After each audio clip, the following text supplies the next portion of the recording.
Behind the massive walls of Topkapi Palace in Constantinople, hidden far away from the eyes of ordinary people, stood one of the most mysterious places in the Ottoman Empire. The Imperial Harem. To the outside world it looked like paradise. Golden lanterns lit endless marble corridors, silk curtains covered towering windows. Fountains echoed softly through luxurious chambers filled with perfume, music, and priceless treasures. But behind the beauty there was fear, because inside these walls, hundreds of women lived trapped in a dangerous world controlled by power, jealousy, and survival. Every servant watched their words carefully. Every concubine feared making enemies. And every mother raising a prince understood one horrifying truth. If her son lost the battle for the throne, he would probably die. Inside the Ottoman Empire, becoming sultan was never peaceful. Brothers fought brothers. Families betrayed each other. And deep inside the palace, secret alliances were already forming long before the old sultan ever died. The women of the harem were not simply wives or servants. Some became powerful political figures capable of influencing the empire itself. A single whisper into the sultan's ear could destroy careers, order executions, or change the future of the Ottoman throne forever. And as the empire grew richer and more powerful, the palace became more dangerous. Rumors spread quietly through the corridors at night, servants collapsing after meals, concubines disappearing without explanation, doctors bribed into silence. Nobody knew who could truly be trusted. Because inside the harem, poison became the perfect weapon. Silent, invisible, and almost impossible to prove. One cup of wine, one bowl of food, one mistake. That was all it took. Fear slowly consumed the palace. Women formed secret alliances to protect themselves. Royal mothers competed against each other in silence, each hoping their own son would someday rise to become sultan. Because if one prince gained power, rival princes often faced execution, sometimes strangled to death with silk cords inside the palace itself. And everyone inside the harem knew it could happen at any moment. At night, the halls of Topkapi Palace became terrifyingly quiet. Guards carrying lanterns moved through endless corridors while whispers echoed behind locked doors. A cook could secretly work for another faction. A servant might be spying for a royal mother. Even the sultan himself lived surrounded by deception. The closer someone came to power, the more dangerous life became. And sometimes people simply vanished before sunrise, as if they had never existed at all. The first death barely caused a reaction. A young servant collapsed during an evening feast inside the harem and was quietly carried away before sunrise. Palace officials claimed it was illness, but inside Topkapi Palace, rumors spread faster than truth, because only days later another woman died, then another, and suddenly the Imperial Harem no longer felt like a palace. It felt like a trap. Women stopped eating food prepared by unfamiliar servants. Some demanded tasters before every meal. Others refused drinks entirely unless they watched them being poured. Fear consumed the palace from the inside. Nobody knew who was responsible, but suspicion poisoned everything. A glance across the room suddenly felt dangerous.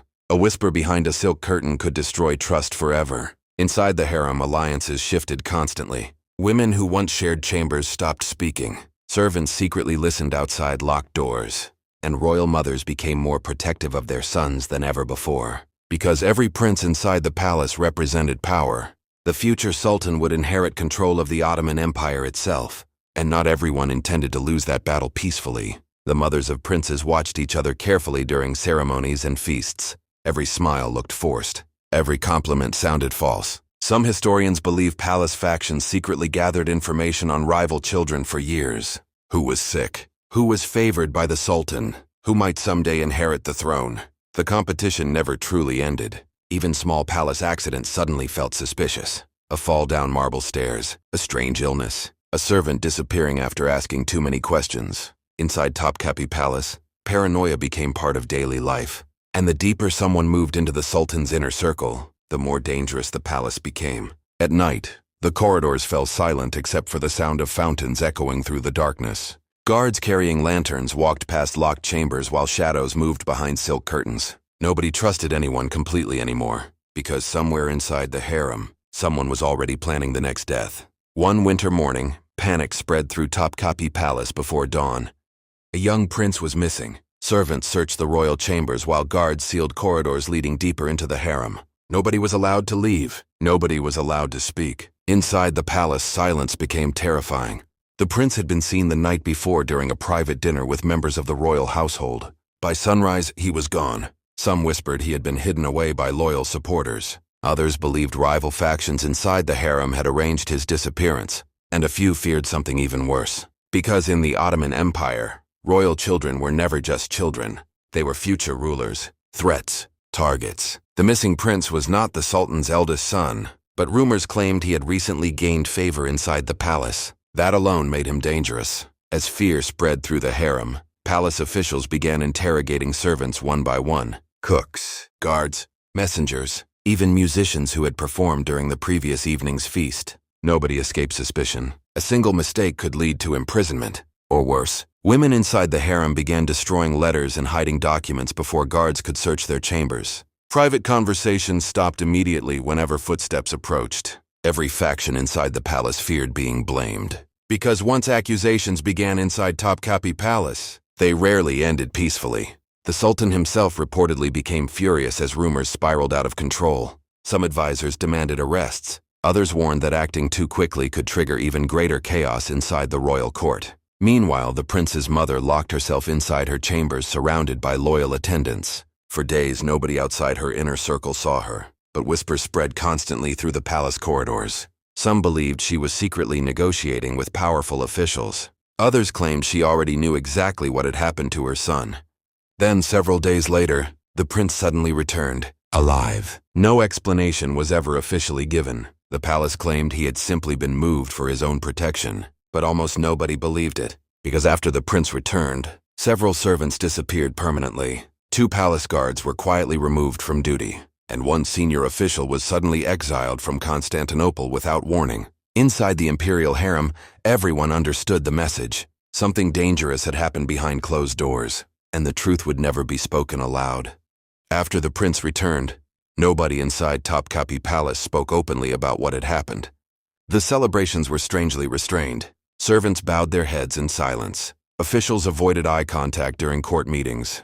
And deep inside the harem, fear only grew stronger.